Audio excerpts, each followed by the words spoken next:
تو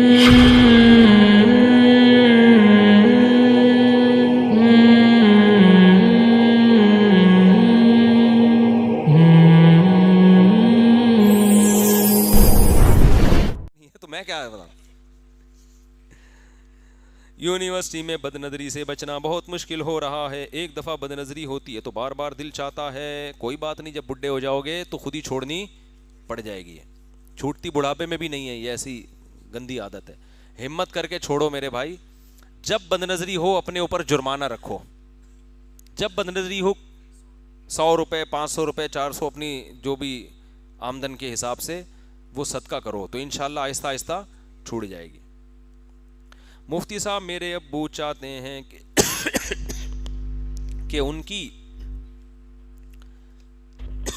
ساتھ مل کر دکان, کیا لکھا ہوا ہے بھائی, دکان چلاؤ, کیونکہ وہ اکیلے ہوتے ہیں اور دوسرا آدمی نہیں رکھتے, پیسے بچاتے ہیں, اور مجھے دکان پر جانا اچھا نہیں لگتا کیونکہ وہاں ایک انوائرمنٹ گالیوں والا, مار پیٹ والا ہوتا ہے, اور بے حد قسم کے عورتیں, پتہ نہیں کیا کیا لکھا ہوا ہے, بےہودہ قسم کی عورتیں, انگلش میں وہ رومن میں لکھا ہوا ہے نا, بےہودہ قسم کی خواتین عجیب عجیب لباس میں آتی ہیں اور ماحول نہیں ہوتا, ماحول اچھا نہیں ہوتا, اس لیے میں جانا چاہتا ہوں. اگر میں نے مانگ, کیا لکھا ہوا ہے یار بھائی, تو کیا گناہگار تو نہیں ہوں گا؟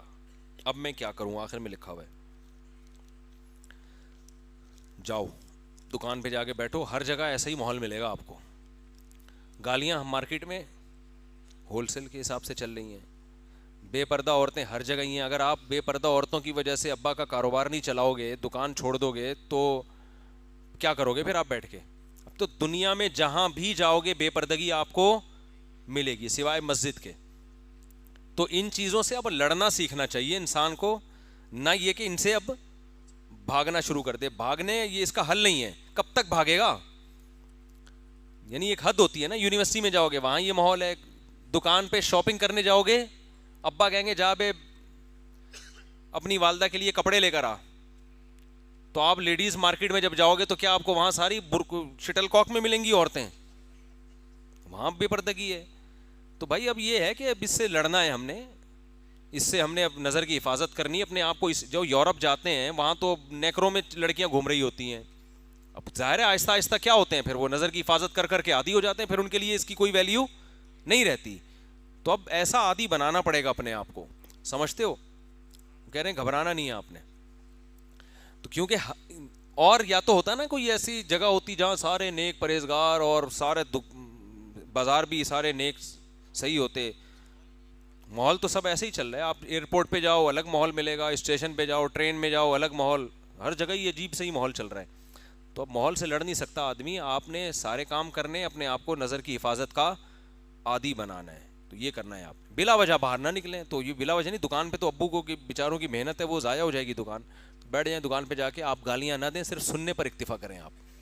ٹھیک ہے, گالیاں سننے کا ماحول ہے, دینا کوئی پابند تو نہیں ہے نا, تو آپ نہ دیں, سنیں آپ طبیعت سے آپ کا برداشت کی قوت آپ میں بڑھے گی. جس آدمی میں چھوئی موئی کی طرح زندگی گزارتا ہے نا, وہ ویسے بھی پریکٹیکل لائف میں ناکام ہوتا ہے. جنہوں نے کبھی نہ کبھی گالی سنی ہو, ہمارے ایک رشتہ دار آئے, وہ پتہ نہیں کہاں رہتے تھے, کہیں پڑوسیوں میں لڑائی ہوئی, وہ رونے شروع ہو گئے نا. ان کی بچیاں, رشتہ دار نہیں تھے, کوئی ریلیٹیو تھے, تو انہوں نے کہا انہوں نے اونچی آواز پہلی دفعہ سنی ہے. تو یار یہ کیا بچا کے بیچاری کیا زندگی میں معاشرے میں سروائیو کیسے کریں گی؟ تو ماحول جو چل رہا ہے نا اس میں اب انسان کو جینا سیکھنا چاہیے, پھر وہ کامیاب فرد بن کے زندگی گزارتا ہے. چھوئی موئی بن جائے گا تو کسی کام کا نہیں رہے گا. کافی ہو گیا میرا خیال ہے. سبحانک اللہم و بحمدک نشہد ان لا الہ